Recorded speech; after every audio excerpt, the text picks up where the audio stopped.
Bonjour à tous, on est sur Parallèle Sud. Je suis Jérôme Santo-Camer, journaliste, avec mon collègue Franck Sellier. Merci. Voilà On, l'équipe. voilà, donc on est en train de créer un nouveau média indépendant sur La Réunion, donc n'hésitez pas à nous suivre pour voir l'évolution de notre média. On devait donc aujourd'hui nous rendre pour voir le procès de Didier Robert qui est convoqué devant le tribunal correctionnel de Saint-Denis. Pour prise illégale d'intérêt, concussion et abus de bien social. Mais apparemment, le procès devrait être renvoyé.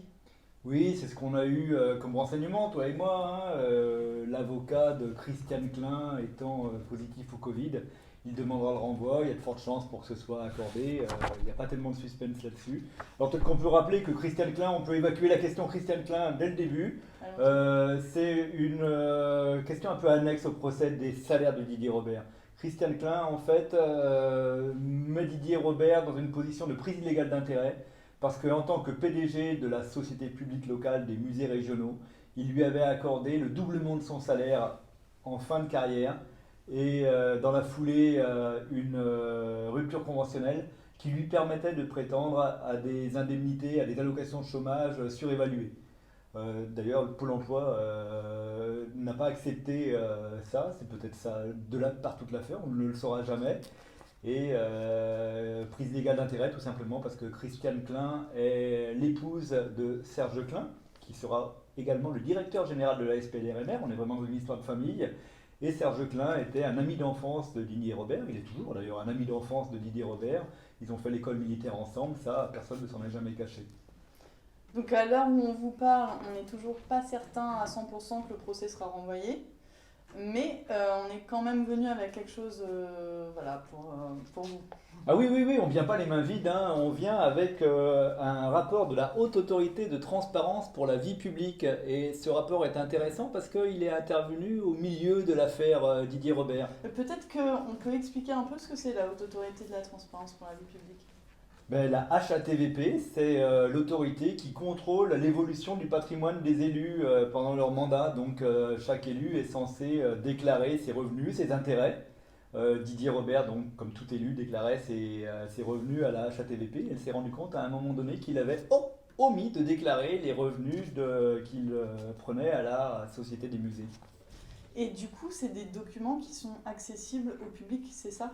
Ah oui, oui, oui, les déclarations de revenus et d'intérêts des élus sont accessibles. Pas tous, hein, il y a certains éléments du patrimoine pour lesquels il faut aller en préfecture, mais c'est accessible à tous. Donc n'importe qui peut taper le nom de Didier Robert sur Internet et voir ce qu'il gagne en tant que président de région, sénateur quand il était sénateur, président de la société publique locale Marina quand il était PDG de cette société. Et donc, président de la SPLRMR, longtemps il a été écrit 0 euros, ce qui n'était pas tout à fait le cas. Et que rapporte ce document? Qu'est-ce que reproche la Haute Autorité à Didier Robert? Alors, la haute autorité, elle intervient en cours d'instruction. A priori, elle doit lui reprocher l'omission de la déclaration de ses revenus de la SPLRMR. Elle pourrait se limiter à ça. Surprise, le rapport que nous nous sommes procuré nous montre que la haute autorité s'est intéressée à toute l'affaire. Donc, on voit, si je ne me trompe pas, quatre délits qui sont reprochés à Didier Robert. Évidemment, celui de l'omission. Il a oublié de déclarer qu'il gagnait à la SPLRMR. Normal, parce que le salaire était illégal. Mais elle trouve aussi la prise illégale d'intérêt. Elle trouve aussi l'abus de bien social, quelque chose de très grave. Et elle finit par la concussion, les manquements aux règles de l'écrêtement des rémunérations. Finalement, c'est un peu ce qu'on retrouve dans la prévention et ce pourquoi Didier Robert est convoqué devant le tribunal ce vendredi 9 avril. Peut-être qu'on peut revenir un peu sur les faits. Qu'est-ce qui s'est passé avec cette augmentation de rémunération survenue soudainement que tu avais révélée à l'époque dans le quotidien quand tu étais journaliste? Ah oui, oui, l'affaire elle n'est pas simple à expliquer et à chaque fois on peine pour l'expliquer, hein. Ben oui, c'est Tout ça. simplement, quand Didier Robert devient président de la SPLRMR, il annonce qu'il ne se rémunérera pas. On est en février 2016, mars 2016, et on apprend tout d'un coup, au courant de l'année 2018, qu'il se rémunère depuis presque un an. évidemment, ça fait bondir. Surtout que la rémunération, c'est 6 800 euros net par mois, soit 52% de plus que son prédécesseur. Au même moment où la SPLRMR est soi-disant dans des difficultés économiques qui vont la pousser à licencier une dizaine de salariés. Hmm. Donc par la suite, Didier Robert essaye de régulariser la situation. Voilà quand en fait c'est la Chambre régionale des comptes qui se rend compte que ce salaire ne doit pas être n'est pas légal, quoi. Ils se rendent compte que à partir du mois d'août 2018, il gagne 6 800 euros. Or le conseil d'administration n'en a jamais été informé. Donc c'est dans le cadre de cette procédure de la Chambre régionale des comptes que Didier Robert régularise, entre guillemets régularise, tente de régulariser sa situation en mettant ces autres élus, membres du conseil d'administration, dans une difficulté quand même, parce que ils lui régularisent les 6 800 euros, mais ils arrivent même à lui régulariser la rétroactivité, ce qui permet à Didier Robert de prétendre à pratiquement 220 000 euros. Ouais, au salaire qu'il estime lui être dû depuis son entrée dans la SPLRMR en 2016. Ouais, c'est ça. Ouais. Et donc par la suite, il y a ton article le 7 novembre 2018.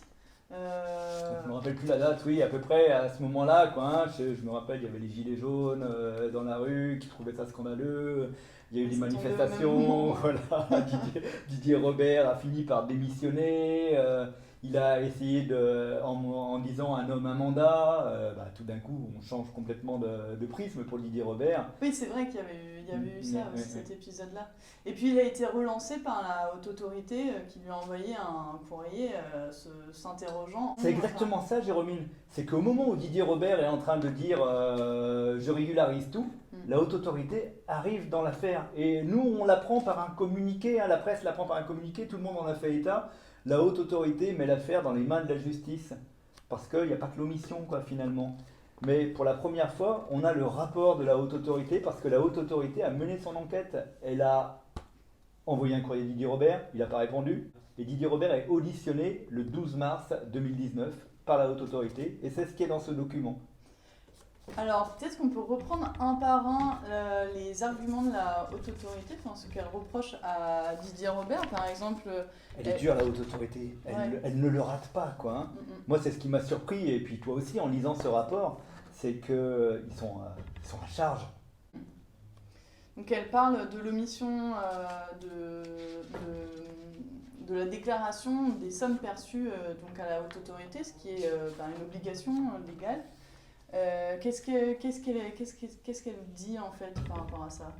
Elle conclut qu'en tout état de cause, les démarches entreprises par M. Robert auprès de la haute autorité pour signaler la modification substantielle de ses intérêts sont postérieures à sa révélation sur la place publique. Elle fait allusion à la fois aux articles du quotidien, dont on m'a accusé de tous les mots, et en fait ces articles étaient justes, et à la fois à sa relance auprès de Didier Robert. Dès le 29 novembre, la haute autorité envoie un courriel à Didier Robert, il ne répond pas, et on se rend compte dans son audition qu'il prétend, qu'il conteste avoir été destinataire de la demande du 29 novembre de la haute autorité. Ça, c'est ce qu'il ose dire à la haute autorité, et la haute autorité fait remarquer, c'est quand même bizarre, parce que Didier Robert, on l'a toujours contacté sur la même adresse mail, ils mettent même son adresse email. Donc ils mettent en doute clairement sa sincérité dans sa façon de se défendre. Ils ont des mots très très durs sur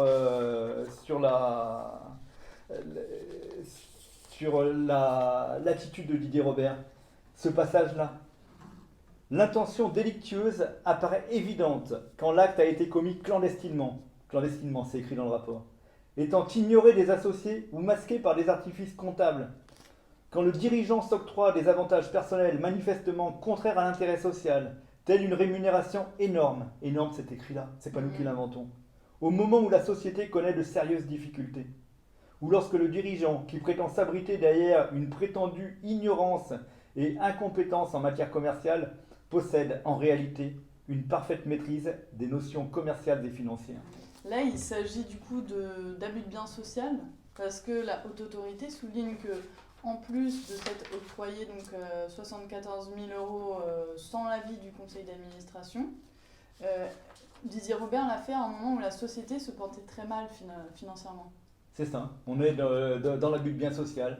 Juste avant, il y a eu la prise illégale d'intérêt, qui est l'acte de participer aux décisions d'une collectivité dont on devrait défendre les intérêts en tant que président. Donc ça, c'est l'abus de bien social.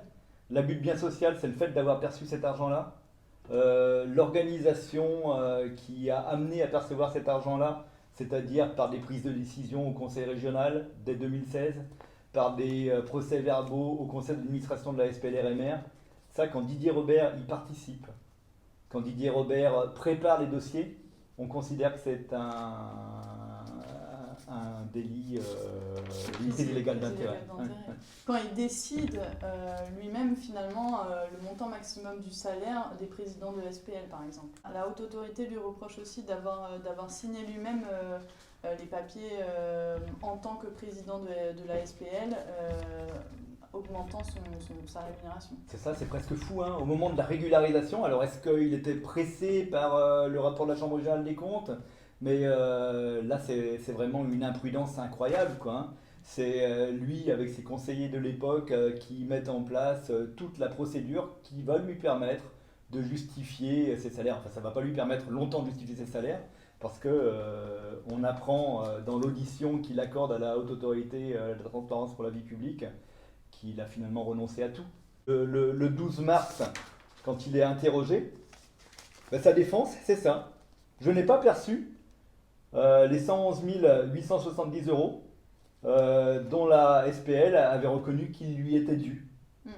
En effet, il ne les a pas perçus. Il avait pourtant signé le document qui lui permettait de les percevoir pour ensuite les confier à une fondation. Donc à quoi correspondent ces 111 000 euros là exactement?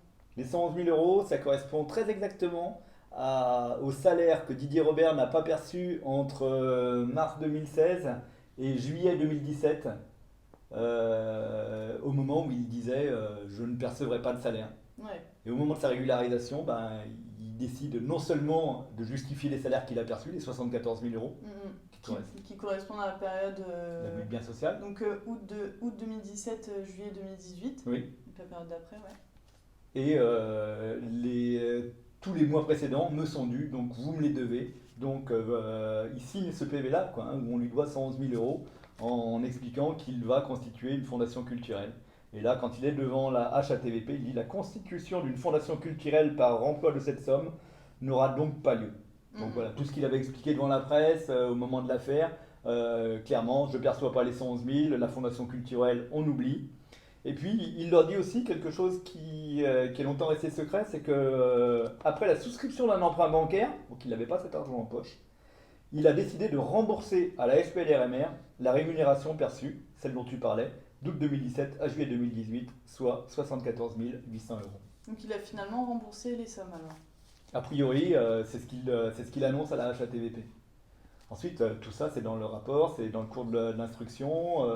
On va voir au moment du procès, rappelons que Didier Robert est toujours présumé innocent et il aura des éléments pour se défendre. Mais là, on a clairement des éléments argumentés et à charge faits par la HATVP.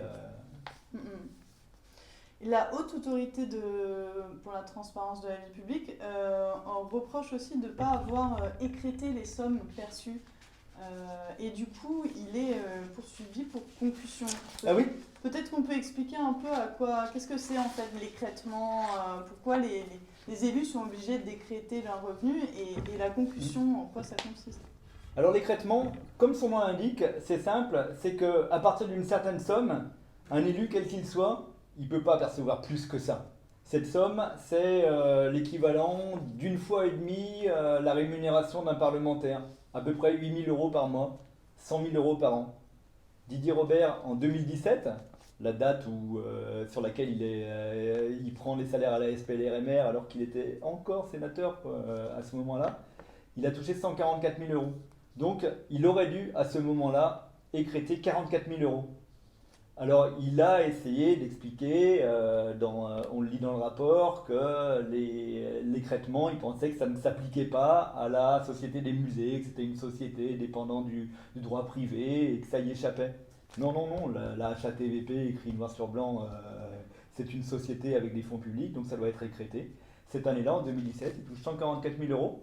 Il sait très bien que les lois de décrètement existent, donc il enlève 21 000 euros au titre de sa rémunération de président du conseil régional et il omet, le mot omettre est souvent cité dans le rapport, les 21 000 euros qu'il aurait dû écrêter au titre de la Société des musées et c'est pour ça qu'il est poursuivi. Et concussion, alors c'est un terme un peu juridique, c'est le fait pour une personnalité qui est garant d'une autorité publique de percevoir des sommes qui ne lui sont pas dues. C'est ça la concussion, les 21 000 euros qu'il aurait dû écrêter et qu'il a perçu malgré tout en 2017. Donc là, c'est la première fois qu'on a l'avis de Didier Robert, enfin ses arguments qui sont présentés dans un document qu'on rend public, puisque finalement, il n'a jamais exprimé vraiment ses arguments, finalement. C'est vrai, à chaque fois que les journalistes l'ont interrogé à la réunion, peut-être qu'ils n'ont pas assez insisté, il leur a toujours renvoyé je réserve mes réponses au juge. Donc il réserve ses réponses au juge, ça ne sera pas le 9 avril, ça sera peut-être fin avril. Et si c'est du même, selon le même schéma que ce qu'il a répondu à la HATVP, ça risque de ne pas les convaincre parce que la HATVP n'avait pas du tout été convaincue par les arguments de Didier Robert à ce moment-là pour finalement faire un rapport accablant qui se termine par une demande au parquet de mener une enquête judiciaire et qui nous amène aujourd'hui. Et que risque Didier Robert avec ce procès du coup ? Alors Didier Robert, théoriquement, pour l'abus de bien social, c'est le fait le plus grave, c'est 7 ans de prison et 500 000 euros d'amende. Pour la prise illégale d'intérêt, c'est peut-être un peu moins grave, c'est 5 ans de prison et 500 000 euros d'amende. Mais pour un élu, c'est plus grave, parce que ça veut dire que tu as trahi les intérêts de la collectivité publique que tu étais censé défendre. Donc s'ajoute à cela une peine de 10 ans d'inéligibilité. Voilà ce qu'il risque. Il est présumé innocent, on va voir ce qui va lui arriver. Bon très bien, merci beaucoup Franck. Merci à vous. Si vous avez aimé la vidéo, si vous avez envie de nous soutenir, vous pouvez nous suivre sur les réseaux sociaux, Facebook, Instagram, bientôt YouTube aussi. Et à très bientôt pour suivre la suite de nos aventures. Voilà, et s'ils ont d'autres réponses sur le rapport, parce que c'est pas évident de répondre à tout, n'hésitez pas à poser des questions par le biais de Facebook, on essaiera d'y répondre également. À bientôt.